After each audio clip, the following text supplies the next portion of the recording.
Minnesota Democratic Congressman Dean Phillips. He's on the Problem Solvers Caucus.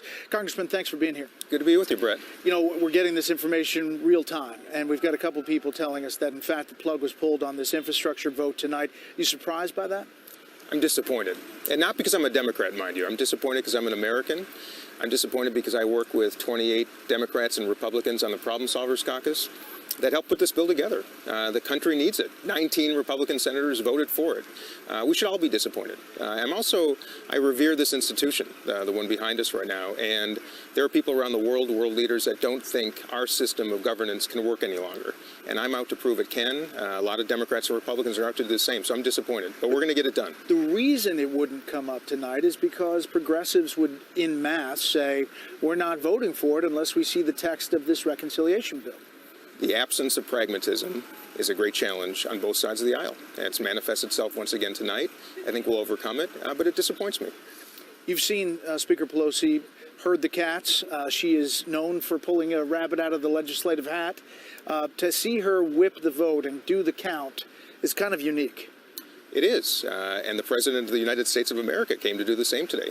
This is important for the country.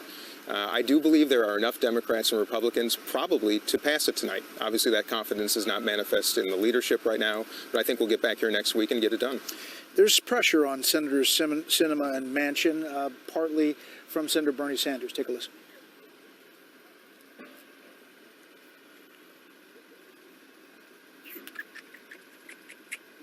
Okay, I think we had it. At one point today, Bernie Sanders said, I think before there's a vote in the House, in the infrastructure bill, the members of the House have a right to know that 50 senators are supporting the strong reconciliation bill. It's clear, Chris Coons said, that they back this plan, but it was not good enough for progressives on that front.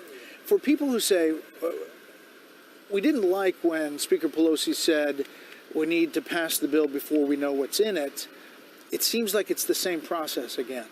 The process in the Congress is broken, and I say that as objectively. We got 1,600 pages of text just a few hours ago.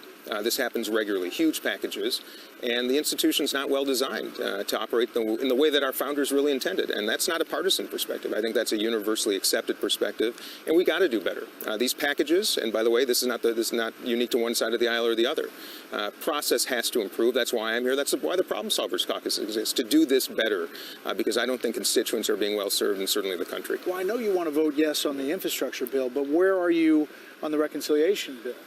First of all, I got to see exactly what's in it. And I like a lot of it, Brett. I think child care is important. Pre-K education, terribly important. Cohorts that have been studied in the UK many years ago indicate that crime rates drop 50% amongst those kids who receive early childhood education. I think we need to allow Americans to get to work, young mothers who can't afford child care. There are some elements. I ask people to look at it objectively. Yeah. You know, partisanship gets in the way of everything we do here. Look at the bill, look at the components. You don't have to love everything, I don't either. But if it's overwhelmingly beneficial, I think we should at least give it a reasonable chance. I think a lot of it is very good. A couple quick things. You are, and understanding that Republicans haven't been in recent years, you are concerned about the deficit and debt. I am. Does this moment, the fact that this is punted to next week, as it looks like, does that hurt President Biden? It can't help. You just broadcast poll numbers in Virginia. You don't see swings like that in polling too often. I think in no small part that's because of our inability so far to pass this bill. Time will tell. I think some months from now, a lot of people will forget about these very moments. But I'm optimistic. I was born with it. And I just ask our country to take a breath and recognize that if we can't unify around showing the rest of the world that we can do things in this country using our founders' extraordinary system of governance, we have to do that.